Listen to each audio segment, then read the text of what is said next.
Before we begin, make sure to hit that subscribe button and turn on notifications.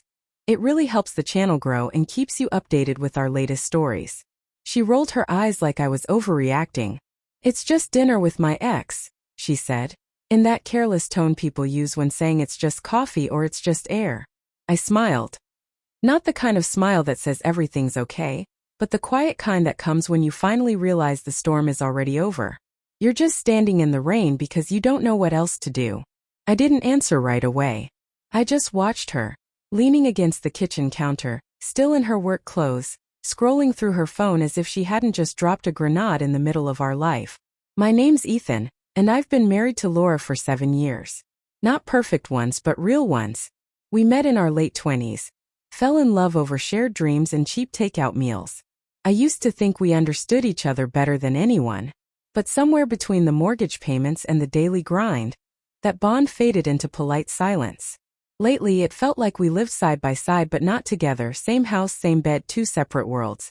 It began small. A sarcastic tone here, a sigh there when I tried to talk about work. Her phone always faced down on the table. I told myself she was tired, stressed, distracted. But every excuse felt thinner than the one before. When she mentioned her ex, Ryan, the first time it was just a name. He got promoted, she'd said once while scrolling through her messages. Good for him, I thought. We all have a past, right?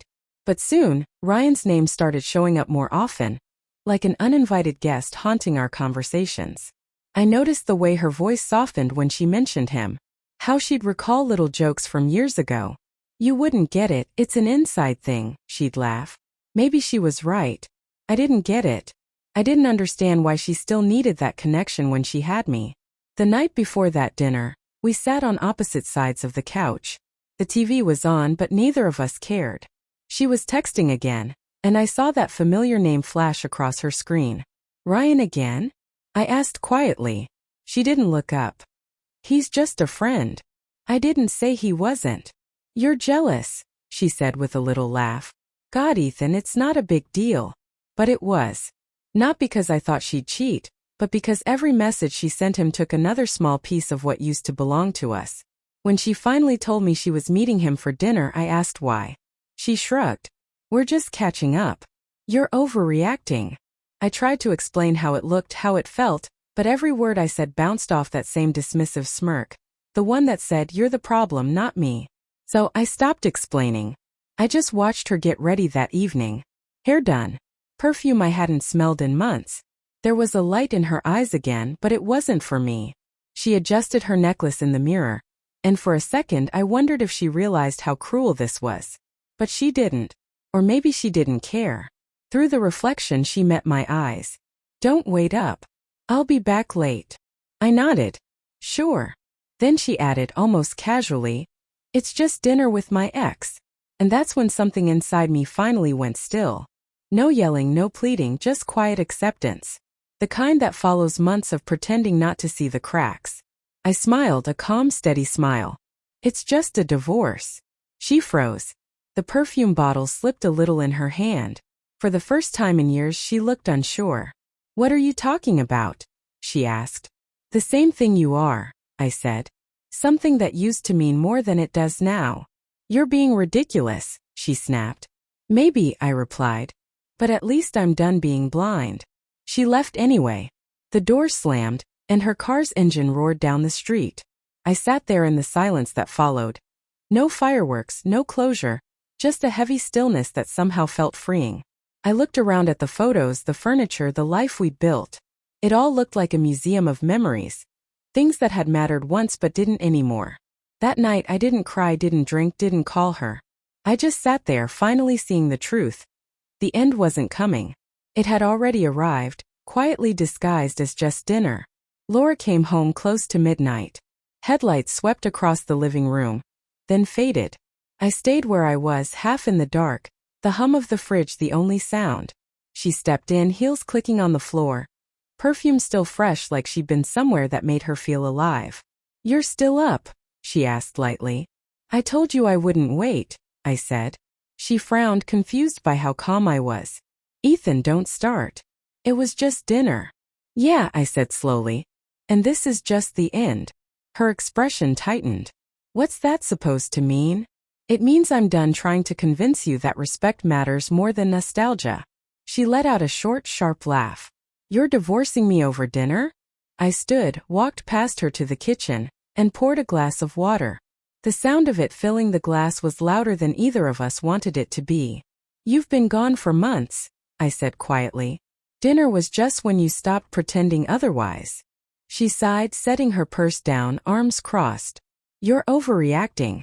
I'm not cheating on you. I never said you were, I replied. But you stopped being here a long time ago. Silence. I could see her trying to spin it to make me the problem again like she always did. Every time I tried to express something real, she'd label it sensitive, paranoid, insecure. But not this time. I've already spoken to an attorney, I said evenly. Everything will be handled fairly. You can stay until you decide what's next. She blinked. You're not serious. I am. For once she had no comeback. No sarcasm, no eye roll, just silence. The kind that tells you everything words can't. She looked around the room like the house had betrayed her, like it should have warned her this was coming. I didn't hate her. I wasn't even angry anymore. The fury had burned out long ago, somewhere between her first excuse and her last shrug. All that remained was clarity, the kind that comes when a long storm finally clears. The next morning she tried to talk. Said she didn't mean to hurt me, that it was innocent, that maybe we could try counseling. I listened. Really listened. But it felt like hearing the same movie for the 100th time. The same promises, same endings. I'm not mad, I said. I just don't recognize us anymore.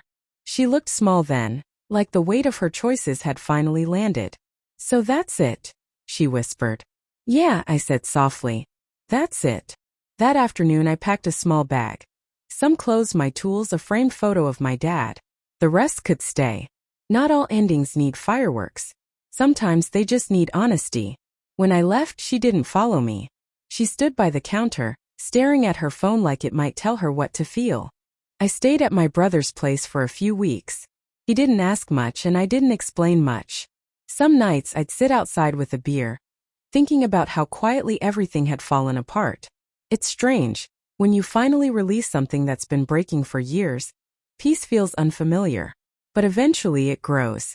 About a month later she texted me, I miss you. I stared at the message for a long time. My fingers almost typed back, I miss who we used to be. But instead I deleted it. Some messages don't deserve an answer. I turned off my phone and watched the sunset fade into gold. For the first time in a long while I felt like myself again. People think revenge is loud, yelling, breaking things, getting even. But the real kind?